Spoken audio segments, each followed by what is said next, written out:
And can you please slate your name and outlet, please? Yes, it's Dom, and this is the Filmmakers podcast. So welcome. How are you both doing? Good. Good, yeah. Is this your first TIFF experience, or It is maybe my not first for you? TIFF. Yes. It's yeah, he's a little longer in the tooth than me when it comes to TIFF. But no, in TIFF terms, I mean, Jet lag's a thing, isn't it? jet lag is very yeah. real right I think now. I'm on some sort of time zone that's got no relevance to. You're somewhere mid-Atlantic right now. Exactly. But I mean, huge congratulations on the film. It's a spectacular debut, and I really do mean that. It's really, really smart. Really keeps you guessing all the way through. It's very well balanced characters. Your performance, William, is fantastic. Thank you. So let's go back to the beginnings. Like, how did you get this? How did this sort of story come towards you? And then how did you get attached? So I read the novel 21 years ago and loved it, and it kind of stayed with me. I actually didn't know who Walter Mosley was before I read this novel, and I was like, wait, he writes crime novels? So it's sort of the reverse to everyone else. But and then do you know what? To be completely candid, I heard somebody else was making the film adaptation of it, who was somebody I knew, and I was just like, I'm genuinely not a jealous person. Like, I'm just like, you do you. But I was just like, I will kill him. I have been put on this earth to tell this story. But I didn't even have a short film. I was very much only working in theatre at the time. And then I made a short film, and I said, I got my first agent, and I said to her, whatever happened with The Man in My Basement? She was like, funny story, they're looking for a new director. And I was like, get me in the room. And I just turned up with a 90-page, this is what this film is going to look like. And then, met Walter, took over writing the film, and I like to have an actor in my head when I'm writing something, and sometimes it'll be like a so-and-so type, because you write pipe dream, right?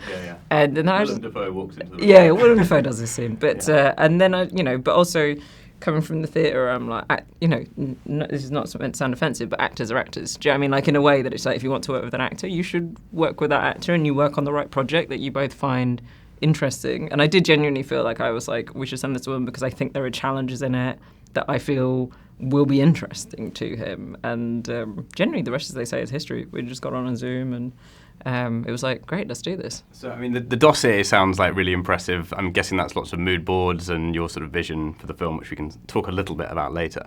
But what was the pitch to get towards Willem? Because obviously, I mean, Willem, you do some fantastic, original, bold characters, but for a debut filmmaker, that's something a lot of our sort of filmmaking audiences would be very intimidated by, or they'd struggle to find how to sort of reach out in the right way, whether to do a letter or what the pitch is to try and get someone that's got a really good track record to buy into your film.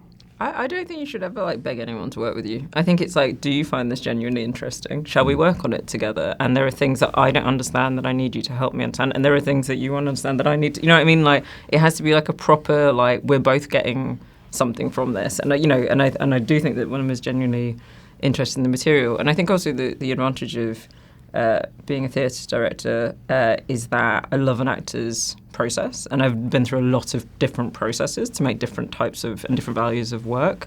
And so in a way, you only know that once you meet an actor, and then you go, okay, we're gonna go left, we're gonna go right, we're gonna bend in this way together. But I think that there has to be something that you both genuinely find interesting, and something that you're both genuinely a bit like, I don't know how the fuck we're gonna do this, but we're gonna figure it out. So what was your sort of first impression hearing about the project, chatting with Nadia? I'm embarrassed to say, okay, so Walter Mosley, I'm one of those guys that know the easy rolling stuff. So I thought, that's interesting. And then I hear this woman from the Sudan that now lives in the UK, that has been making theater for a long time. That's curious. Because I think, oh my God, she knows the African experience, and because she's in the UK, she also knows the colonial thing, and she's then once I meet her, she also understands the African American experience. So she's got this depth of knowledge. She sees things that are very hard for me to see. So this will be interesting. I want to be what she sees. That's always the best place for me to be as an actor. So before we even talk, this catches my eye. This is far from me in a funny way.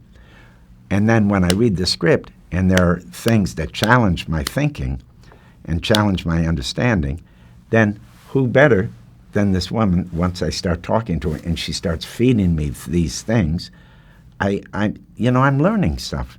I'm learning stuff, and that opens the door to having an experience, which makes me perfectly ripe to deal with these questions in the movie. And Aniston, okay, in the end, I mean, this is a little bit of a spoiler, he's really a product of that colonial adventuring and all that. So I've got to understand that. I'm an American. I don't really understand that, So that was a beautiful thing to start to educate myself about that. And, it sounds like a good boy and all that, but no. I mean, to understand a human experience, and it's what you always look for. You like to find new ways of thinking, new ways of imagining, new ways of being.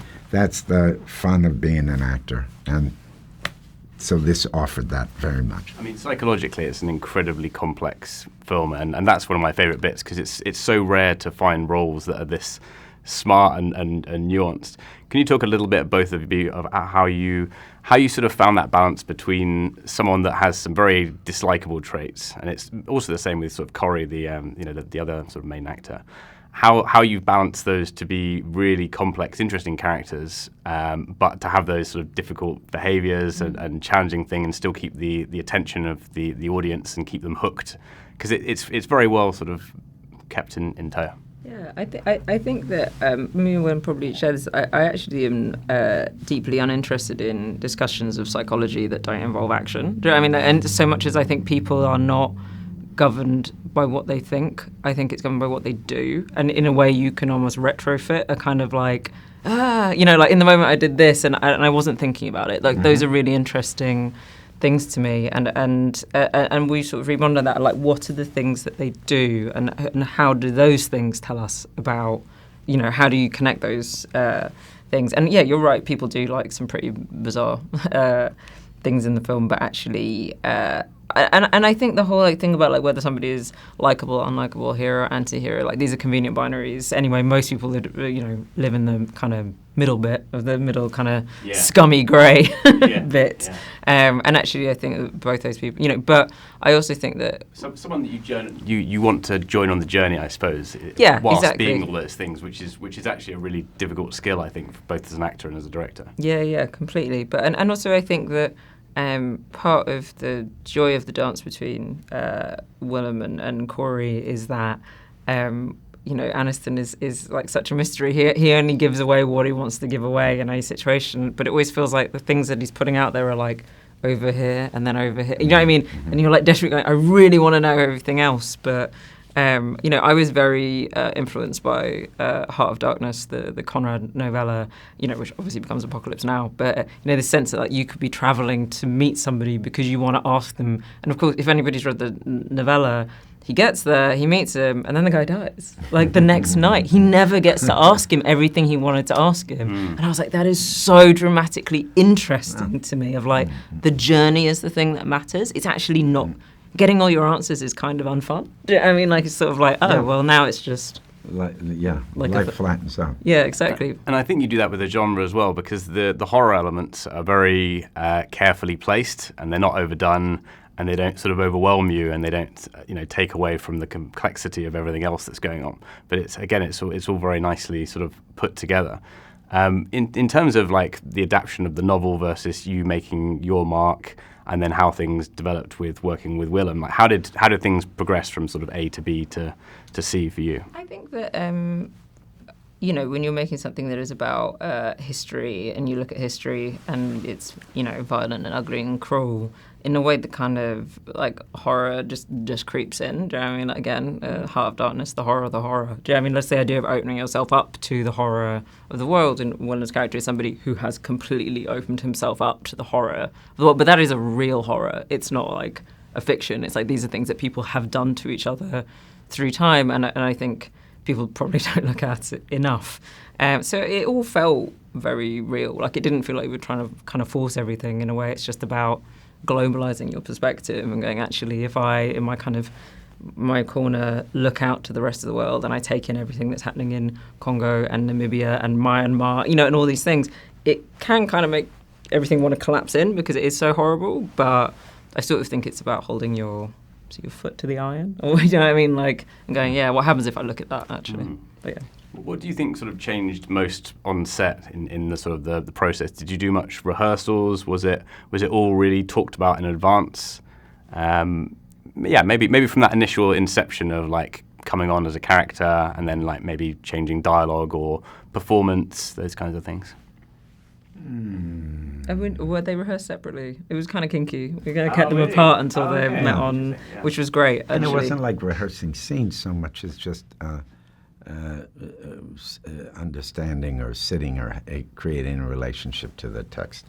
Really, I think that was the work that we did anyway. Yeah, and I think also it's like, Willem obviously exists in a very contained space, and so actually the biggest thing was like deciding what elements of the surroundings to change between scenes, and he would sort of do that on his own, and then like Corey would just come in and be like, okay, the chair's in a different place. What does this mean? How should I interpret this?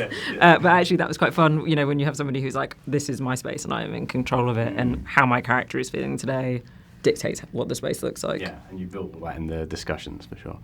Just to finish off, is there any advice you could give to aspiring filmmakers maybe, or actors in your case? Just something quick to sort of wrap things up. Work with Willem Dafoe. Work with Nadia Latif. You don't have those options.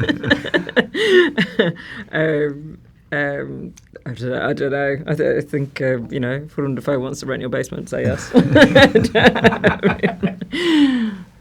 That's a good one to end on. Lovely. Thank you. It's been an absolute pleasure. Thank you very much. Congratulations again. It's a really smart, brilliant film. Thank you very much. Great. Thank you. Thank you. Thanks.